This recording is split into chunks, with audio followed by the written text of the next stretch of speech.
Frontline Updates, where we delve deep into military strategies and updates from conflict zones. Today, we're discussing the progress of the ongoing special military operation as of February 23, 2025. I'm your host, Sharifa Mohammed MGT. I'm Colonel A.C. Oguntoye, an infantry officer.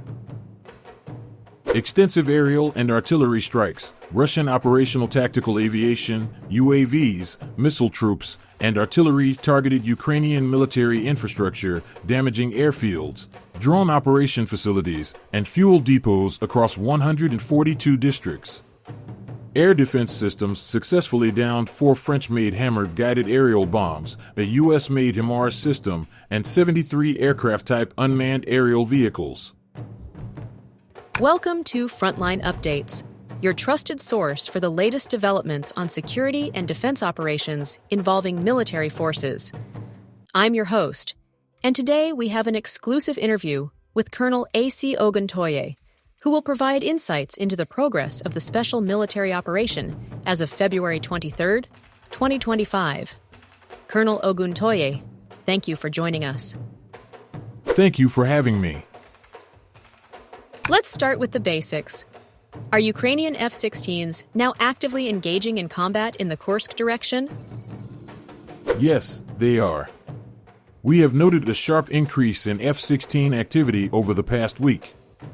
These aircraft are being deployed to support Ukrainian formations in the contested areas of Kursk Oblast.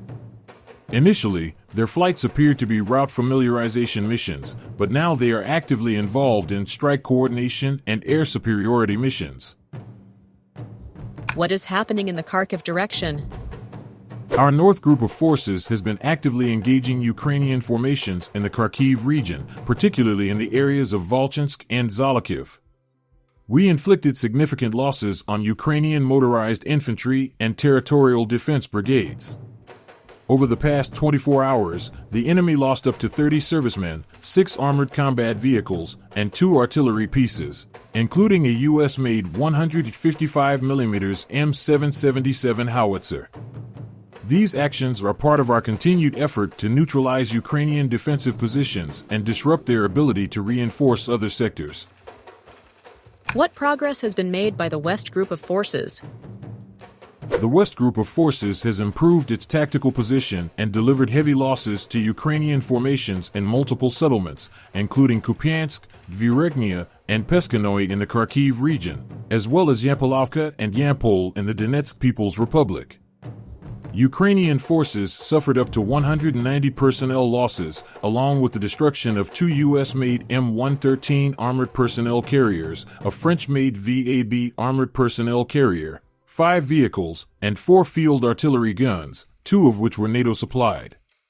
Additionally, we destroyed a NOTA electronic warfare station and an ammunition depot, further weakening their operational capability. With these losses, how is Ukraine responding in this sector? Are they reinforcing or retreating? Ukrainian forces are attempting to reinforce their positions, but their logistics are under heavy strain due to our consistent strikes on supply lines and storage depots. While we have observed some defensive posturing, they continue to lose ground as their ability to replace lost equipment and personnel diminishes. Moving south, what developments have occurred with the Southern Group of Forces? The Southern Group of Forces successfully liberated the settlement of Ulikli in the Donetsk People's Republic. Additionally, we engaged and defeated 6 mechanized and airmobile brigades of the Ukrainian armed forces in multiple settlements, including Seversk, Dranavka, Verkhnekamenskoye, and Chasov Yar. Ukrainian forces suffered up to 165 personnel losses, along with the destruction of a tank, an armored combat vehicle, 4 vehicles, and 4 field artillery pieces. We also took out a reconnaissance radar station and 2 ammunition depots, which will significantly reduce their ability to coordinate further operations in this area. You mentioned the liberation of settlements. What does this mean for Russian forces strategically? Liberating settlements allows us to secure strategic locations, control key supply routes, and push Ukrainian forces further away from defensive positions.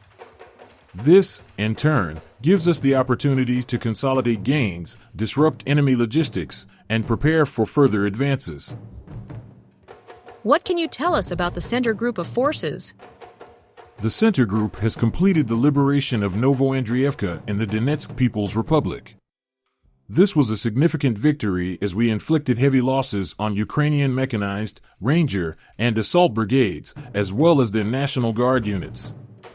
In total, Ukrainian forces lost up to 365 personnel, an infantry fighting vehicle, 2 Cossack armored combat vehicles, 5 cars, and 3 artillery pieces. Our forces continue to consolidate gains in the region and are well positioned for further advances. The East Group of forces has also been pushing forward. What's the latest there?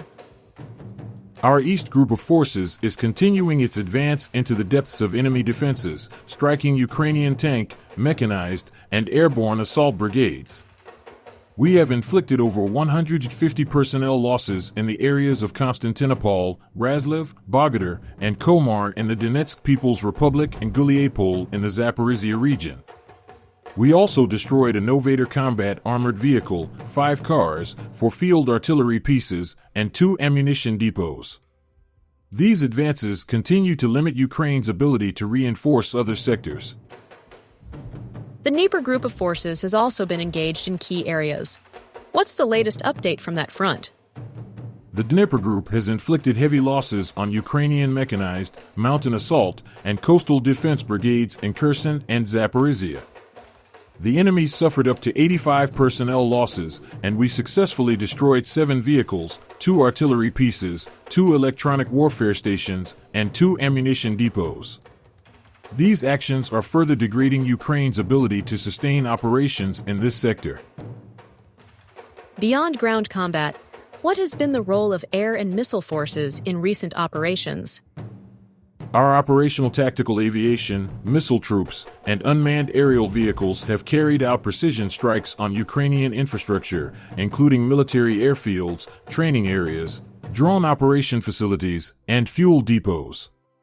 Over the past 24 hours, we targeted 142 key locations, disrupting Ukrainian logistics and command structures. Additionally, our air defense systems intercepted 4 French-made Hammer guided aerial bombs, a U.S.-made HIMARS multiple launch rocket system, and 73 Ukrainian aircraft-type drones. The Kursk region has been a key area of contention. Can you provide an update on operations there? In the Kursk region, our forces have continued repelling Ukrainian incursions and launching offensive operations.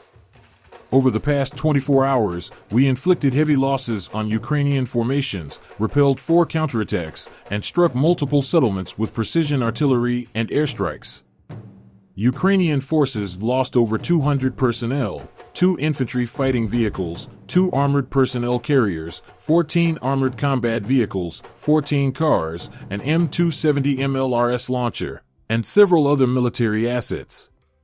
The enemy continues to suffer severe losses in this sector, and we remain in full control of the operational situation. Given everything we've discussed, how do you see the role of F-16s evolving in the coming weeks? We expect F-16 operations to expand both in frequency and mission scope. Right now, they are being carefully deployed in select zones, but as Ukraine becomes more comfortable using them, we are likely to see more aggressive tactics, more direct confrontations with Russian aircraft, and an increased role in long-range precision strikes. Our forces are closely monitoring their movements, and our air defense systems are prepared for continued engagements. Colonel, thank you for providing such a detailed briefing on the current military situation. Your insights are invaluable to our understanding of the conflict's dynamics. And thank you to our listeners for tuning in. Join us next time as we continue to provide up-to-date coverage on global military affairs. Stay with us for more updates and expert analyses on global defense and security issues. Stay informed, stay secure. Thank you. Today, there are significant developments in Eastern Democratic Republic of Congo, where the NATO-backed M23 rebels have captured key cities, including Goma, raising fears of broader regional conflict. The UN has expressed concern over these strategic advances and their humanitarian implications as thousands flee the violence, exacerbating the humanitarian crisis in Burundi with an inflow of approximately 40,000 black refugees. Additionally, Mali is facing scrutiny as it investigates claims that its soldiers executed civilians, marking another troubling incident amid ongoing armed conflict in the region. The African Union has also condemned the actions of rebels for targeting children.